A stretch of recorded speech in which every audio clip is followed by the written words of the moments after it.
जय हिंद प्यारे साथियों, कैसे आप सभी लोग। आशा करता हूं कि आप सभी अच्छे होंगे, स्वस्थ होंगे और अच्छे से अपने पढ़ाई को कर रहे होंगे। तो आज के क्लास में हम लोग पढ़ने वाले हैं क्लास 12 फिजिक्स की 35 वीवीआई मोस्ट ऑब्जेक्टिव क्वेश्चन। तो सभी स्टूडेंट इस क्लास में अंत तक बने रहिएगा। तो फिर चलिए शुरू करते हैं इस क्लास को। और इस क्लास का अपना पहला प्रश्न है कि डायनेमो की क्रिया निम्नलिखित में से किस सिद्धांत पर आधारित है, यानी डायनेमो की जो क्रिया होती है वह किस सिद्धांत पर बेस्ड है। तो वो है आपका विद्युत चुंबकीय प्रेरणा के आधार पर। किस आधार पर है? विद्युत चुंबकीय प्रेरणा के आधार पर। और इनकी जो खोज की है, किनकी? विद्युत चुंबकीय प्रेरणा की खोज, इनकी खोज की है आपका फैराडे जी ने। किसने किया है? फैराडे जी ने। वो भी कितना में? सन 1831 में। कितना में किया है? 1831 में। और फैराडे जी ही ने विद्युत अपघटन का भी खोज किया है। किनका? विद्युत अपघटन का। ये किया है आपका 1833 में। कब किया है विद्युत अपघटन की खोज फैराडे जी ने? 1833 में। और विद्युत चुंबकीय प्रेरणा की खोज यह 1831 में। तो दोनों का दोनों आप लोग अच्छे से याद रखिएगा। अगर आप लोगों से पूछे कि विद्युत चुंबकीय प्रेरणा का सिद्धांत जो है किसने खोज की, तो ये फैराडे जी ने 1831 में। और विद्युत अपघटन का नियम किसने दिया? तो ये आपका फैराडे जी ने। कितना में? 1833 ईस्वी में। तो दोनों का दोनों आप लोग अच्छे से याद रखिएगा। और ये तो बहुत ही इंपॉर्टेंट प्रश्न है कि डायनेमो की क्रिया निम्नलिखित में से किस सिद्धांत पर आधारित है। वो किस पर आधारित है? विद्युत चुंबकीय प्रेरणा के आधार पर। किन पर है? विद्युत चुंबकीय प्रेरणा के आधार पर। तो आपका पहला नंबर का जो सही आंसर है वो आपका ऑप्शन बी हो जाएगा। और आपका नेक्स्ट प्रश्न है कि मानव नेत्र में निकट दृष्टि दोष कितने कारणों से हो सकता है। तो मानव नेत्र में जो निकट दृष्टि, कौन सी दोष? निकट दृष्टि दोष होती है, या दो कारणों से हो सकती है। कितने कारणों से? दो कारणों से। एक तो आपका नेत्र गोलक का लंबा हो जाने से। क्या चीज से? नेत्र गोलक का लंबा हो जाना। क्या हो जाना? नेत्र गोलक का लंबा हो जाना। और दूसरा कारण आपका ये हो सकता है नेत्र लेंस। किनका? नेत्र लेंस का अधिक उत्तल हो जाना। क्या? अधिक उत्तल हो जाना। ये दोनों कारण से क्या होगा? निकट दृष्टि दोष हो सकता है किनमें? मानव नेत्र में। तो ठीक है, दोनों के दोनों आप लोग अच्छे से याद रखिएगा। एक तो नेत्र गोलक का लंबा हो जाना, दूसरा नेत्र लेंस का अधिक उत्तल हो जाना। ठीक है, तो आपका 2 नंबर का जो सही आंसर है वो आपका ऑप्शन ए हो जाएगा। और आपका थर्ड नंबर का प्रश्न है कि सामान्य आंख के लिए स्पष्ट दृष्टि की न्यूनतम दूरी जो होता है, कम से कम दूरी जो साफ साफ दिखाई दे दे, वो सामान्य दृष्टि क्या होता है आपका? सामान्य नेत्र के लिए वो 25 सेंटीमीटर होता है। कितना होता है? 25 सेंटीमीटर। तो आपका 3 नंबर का जो सही आंसर है वो आपका ऑप्शन ए हो जाएगा। क्या हो जाएगा? ऑप्शन ए हो जाएगा। और आपका नेक्स्ट प्रश्न है कि क्या है नेक्स्ट प्रश्न? कि परावर्तक दूरबीन का अभिदृश्यक होता है। तो परावर्तक जो दूरबीन होता है उनमें जो अभिदृश्यक पार्ट होता है वो आपका किनका होता है? अवतल दर्पण का। किस दर्पण का होता है? ये जो अभिदृश्यक होता है ये आपका क्या होता है? अवतल दर्पण का। किस दर्पण का? अवतल दर्पण का। तो आपका 4 नंबर का जो सही आंसर है वो आपका ऑप्शन ए हो जाएगा। और आपका 5 नंबर का प्रश्न है कि प्रत्येक पदार्थ बना होता है। तो प्रत्येक पदार्थ जो बना होता है ये क्या चीज से बना होता है? परमाणुओं से बना होता है। किसका बना होता है? परमाणुओं से बना होता है। और परमाणुओं का जो सेंटर या केंद्र वाला भाग होता है, कौन सा भाग? केंद्र वाला भाग, यही क्या कहलाता है? नाभिक कहलाता है। क्या कहलाता है दोस्त? नाभिक कहलाता है। और ये किन के आधार पर कहलाता है? ये भी तो याद होना चाहिए। ये कहलाता है आपका एटॉमिक स्ट्रक्चर के आधार पर। किसके आधार पर? एटॉमिक स्ट्रक्चर के आधार पर ये क्या कहते हैं? इनका परमाणु का केंद्र क्या कहलाता है? नाभिक कहलाता है। ठीक है, तो आपका 5 नंबर का जो सही आंसर है वो आपका ऑप्शन सी हो जाएगा। और आपका नेक्स्ट प्रश्न है कि नैनो कूलम निम्नलिखित में से किसका मात्रक है। तो नैनो कूलम जो मात्रक होता है ये आपका किनका होता है? विद्युत आवेश का होता है। किनका होता है दोस्त? विद्युत आवेश का। क्योंकि कूलम बड़ा मात्रक है। कैसा मात्रक है? कूलम कैसा मात्रक है? बड़ा मात्रक है, इसलिए हम इनको माइक्रो कूलम भी कह सकते हैं या फिर नैनो कूलम भी कहते हैं। क्या कहते हैं?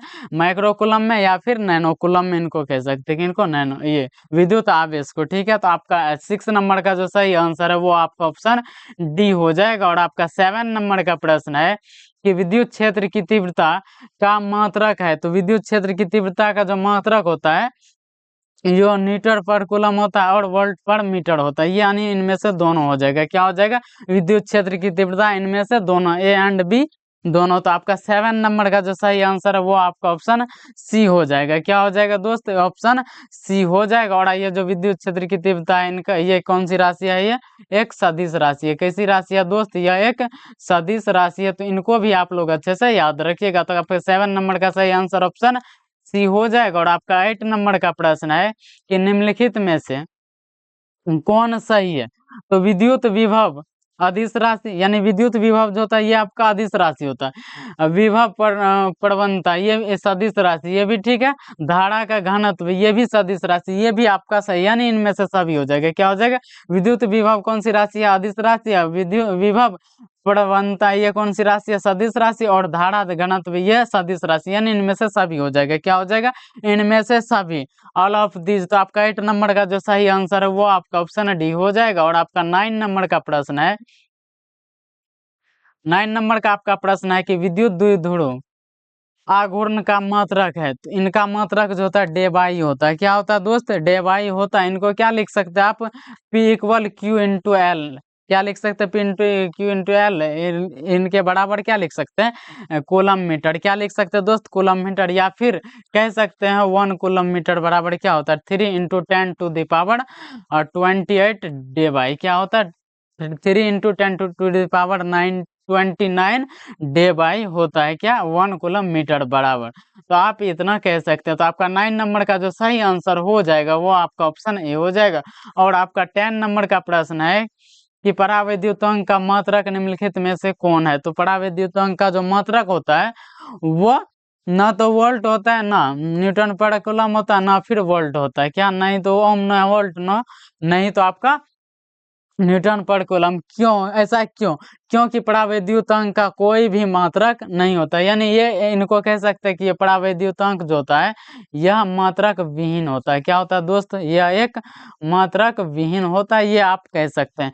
चाहे आपसे परावैद्युतांक पूछे या अपेक्षित परावैद्युता या फिर विशिष्ट परावैद्युतता, तो इनका कोई भी मात्रक नहीं होता। तो आप लोग इनको अच्छे से याद रखिएगा। तो इनमें से क्या हो जाएगा? आपका ऑप्शन है डी सही हो जाएगा। यानी आपका 10 नंबर का जो सही आंसर है वो आपका ऑप्शन डी हो जाएगा। और आपका 11 नंबर का प्रश्न है कि परावैद्युत के प्रति एकांक आयतन के द्विध्रुव आघूर्ण को कहा जाता है। तो इनको जो कहा जाता है इनको कहा जाता है ध्रुवण।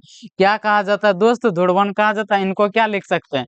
पी वेक्टर इक्वल क्या? साई। क्या कह सकते हैं? साई ई वेक्टर कह सकते हैं। ठीक है, तो इनको भी आप लोग सॉरी का ई वेक्टर कह सकते हैं। इनको भी आप लोग अच्छे से याद रखिएगा। तो आपका 11 नंबर का जो करेक्ट आंसर है वो आपका ऑप्शन ए हो जाएगा। और आपका 12 नंबर का प्रश्न है कि क्या है? टेफ्लॉन का परावैद्युत स्थिरांक होता है। तो टेफ्लॉन का जो परावैद्युत स्थिरांक होता है वो होता है आपका 2.1 होता है। कितना होता है? 2.1। और इनके अतिरिक्त जो अभी आप लोगों के लिए इम्पोर्टेंट होने वाला है वो भी हम बता देते। तो आप लोग पानी का भी परावैद्युत स्थिरांक याद रखिएगा, 80 होता है। कितना होता है? 80 होता है। और आपका बेंजीन का जो होता है, बेंजीन का होता है आपका 2.3 होता है। कितना होता है? 2.3। और निर्वात जहां पर वायु भी ना रहे कुछ, यानी पूरा खाली का खाली एयर भी ना रहे वहां पर, तो उनका होगा 1, केवल और केवल 1 होता है।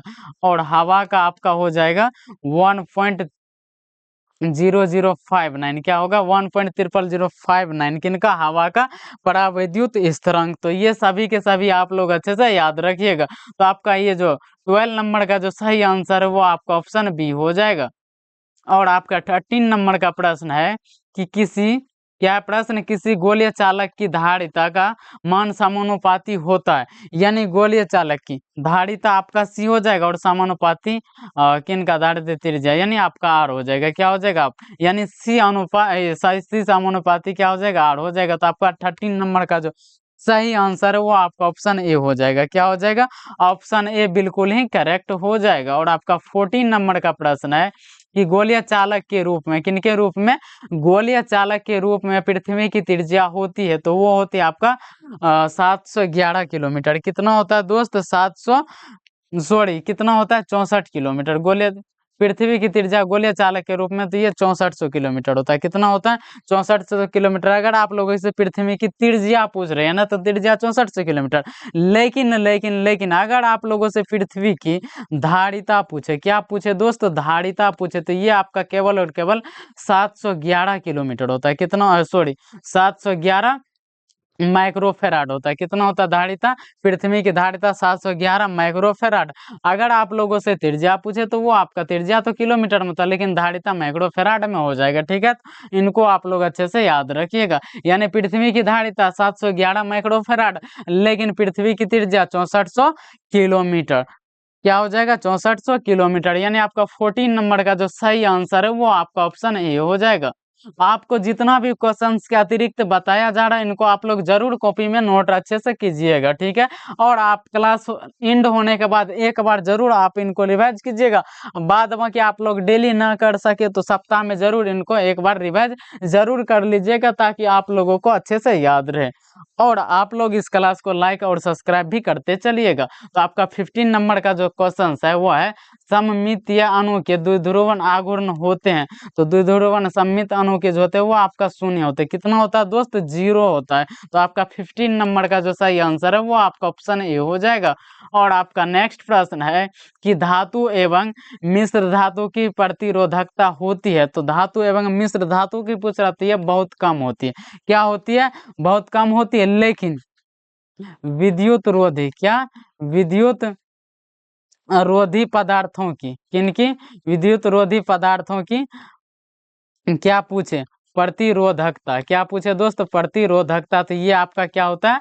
अत्यधिक होता है। कैसा होता है दोस्त? विद्युत रोधी पदार्थ की प्रतिरोधकता ये आपका अत्यधिक यानी बहुत ज्यादा होता है। लेकिन धातु एवं मिश्र धातु की प्रतिरोधकता पूछे तो ये क्या होती है? बहुत कम होती है। क्या होती है दोस्त? बहुत कम होती है। तो आपका 16 नंबर का जो सही आंसर है वो आपका ऑप्शन बी हो जाएगा। क्या हो जाएगा? ऑप्शन बी हो जाएगा। और आपका 17 नंबर का प्रश्न है कि एकांक परिणाम के विद्युत क्षेत्र से उत्पन्न संवहन वेग को क्या कहते हैं? तो संवेग क्या कहते हैं? तो आपका गतिशीलता कहते हैं। क्या कहते हैं? गतिशीलता कहते हैं। और इनको गतिशीलता क्या चीज से डिनोट करते हैं? म्यू से। क्या चीज से? म्यू से। और इनको वी डी अपॉन क्या लिख सकते हैं? ई लिख सकते हैं। क्या लिख सकते हैं? वी डी अपॉन ई लिख सकते हो। तो आपका 17 नंबर का जो सही आंसर है वो आपका ऑप्शन बी हो जाएगा। और आपका 18 नंबर का प्रश्न है कि ऊर्जा संरक्षण का नियम का पालन निम्नलिखित में से कौन करता है? तो ये आपका किरचॉफ का, किनका दोस्त? किरचॉफ का द्वितीय नियम करता है। क्या करता है? किरचॉफ का द्वितीय नियम, या फिर कह सकते हैं किरचॉफ, नहीं तो किरचॉफ भी इनको पढ़ते हैं। ठीक है, कहीं कहीं आप लोगों को किरचॉफ लिखेगा, कहीं कहीं आपको किरचॉफ मिलेगा, तो आपको घबराने की बिल्कुल भी जरूरत नहीं है। किरचॉफ को ही क्या कहा जाता है? किरचॉफ भी कहा जाता है। तो ये एक विदेशी साइंटिस्ट है, तो इनका तो नाम आप लोग जानते ही होंगे। इंग्लिश मीडियम में होता है। इंग्लिश मीडियम थोड़ा इन लोगों का अल्टर जैसा लगता है। इनके लिए इनको मीनिंग में क्या है? को भी आ सकता है, चो भी आ सकता है। तो इनके लिए आप लोगों बिल्कुल भी घबराइएगा मत। क्या? किरचॉफ या फिर किरचॉफ भी आप लोग इनको याद रखिएगा। तो आपका 18 नंबर का जो सही आंसर है वो आपका ऑप्शन बी हो जाएगा। यानी ऊर्जा संरक्षण का नियम कौन पालन करता है? किरचॉफ का सेकेंड नियम। कौन सा लॉज? Second laws. और आपका 19 नंबर का प्रश्न है कि किसी विद्युत परिपथ के दो बिंदुओं के बीच विभवांतर की माप किसके द्वारा की जाती है? तो विभवांतर की जो माप की जाती है ये आपका किया जाता है विभव मापी के द्वारा। किनके द्वारा दोस्त? विभव मापी के द्वारा। और विभव मापी के ही द्वारा किनका किया जाता है? सेल का विद्युत वाहक बल का भी। किनका? विद्युत वाहक बल का भी। तो इनको भी आप लोग अच्छे से याद रखें। यानी सेल का विद्युत वाहक बल किनके द्वारा मापा जाता है? विभव मापी के द्वारा। किनके द्वारा दोस्त? विभव मापी के द्वारा। तो आपका 19 नंबर का जो करेक्ट आंसर है वो आपका ऑप्शन ए हो जाएगा। फिर आपका 20 नंबर का प्रश्न है 1 kWh बराबर होता है, तो ये जो बराबर होता है ये आपका किनके बराबर होता है? 3.6 इंटू 10⁶ जूल के बराबर होता है। तो आपका 29 नंबर का, ये सॉरी 20 नंबर का जो करेक्ट आंसर है वो आपका ऑप्शन बी हो जाएगा।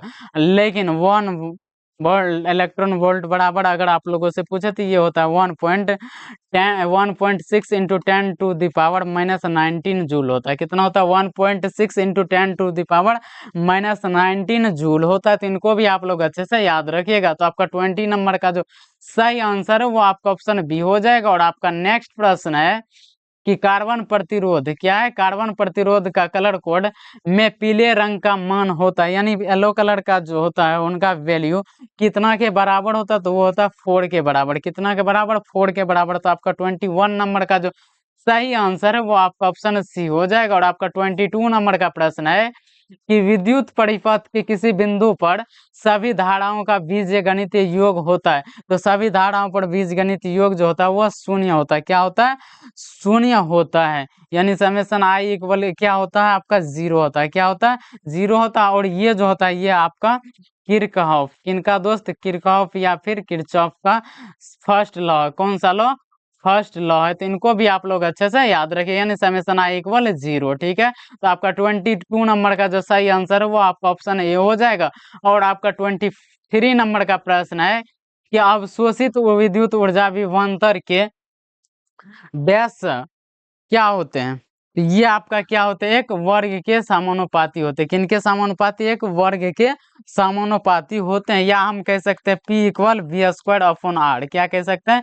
P equal V²/R। तो इसलिए W इक्वल क्या हो जाएगा आपका? V²/R इंटू टी लिख सकते हैं। क्या लिख सकते हैं? V²/R इंटू टी लिख सकते हैं। तो आपका 23 नंबर का जो सही आंसर है वो आपका ऑप्शन सी हो जाएगा। और आपका 24 नंबर का प्रश्न है कि विद्युत हीटर में जिस तत्व का व्यवहार किया जाता है वह क्या है? यानी किस तत्व का प्रयोग विद्युत हीटर में किया जाता है? तो ये किनका उपयोग किया जाता है? आपका नाइक्रोम का किया जाता है। किनका उपयोग दोस्त? नाइक्रोम का। तो आपका 24 नंबर का जो सही आंसर है वो आपका ऑप्शन डी हो जाएगा। और आपका 25 नंबर का प्रश्न है कि गॉस एवं टेस्ला चुंबकीय क्षेत्र के मात्रक हैं जहां आई टी इक्वल डैश जी।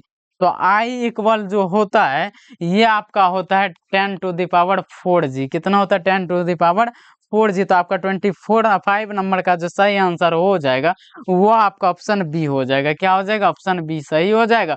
फिर आपका नेक्स्ट प्रश्न है कि जब किसी एमीटर को शंट किया जाता है तो इसकी माप सीमा डैश होती है। क्या होती है? बढ़ती है, घटती है या फिर स्थिर रहती है?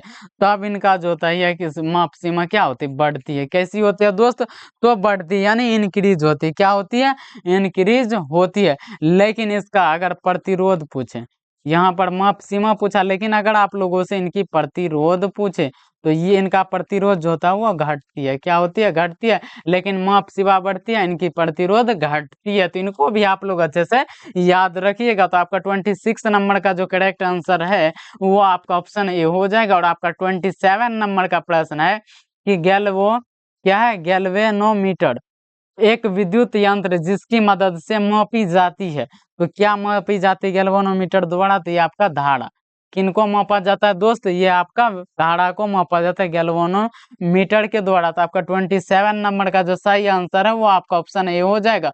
और आपका 28 नंबर का प्रश्न है कि चुंबकीय फ्लक्स का ऐसा मात्रक होता है। तो चुंबकीय फ्लक्स जो ऐसा मात्रक होता है ये आपका किनका होता है? वेबर का। वेबर का क्या होता है? किनका? चुंबकीय फ्लक्स का ऐसा मात्रक क्या होता है? वेबर होता है। क्या होता है दोस्त?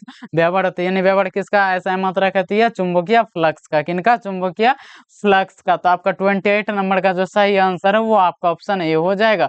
और आपका 29 नंबर का प्रश्न है कि हेनरी निम्नलिखित में से किसका मात्रक है? तो हेनरी जो मात्रक होता है ये आपका स्वप्रेरकत्व का या फिर अनियन प्रेरकत्व, यानी इनमें से सभी का होता है। क्या होता है? हेनरी।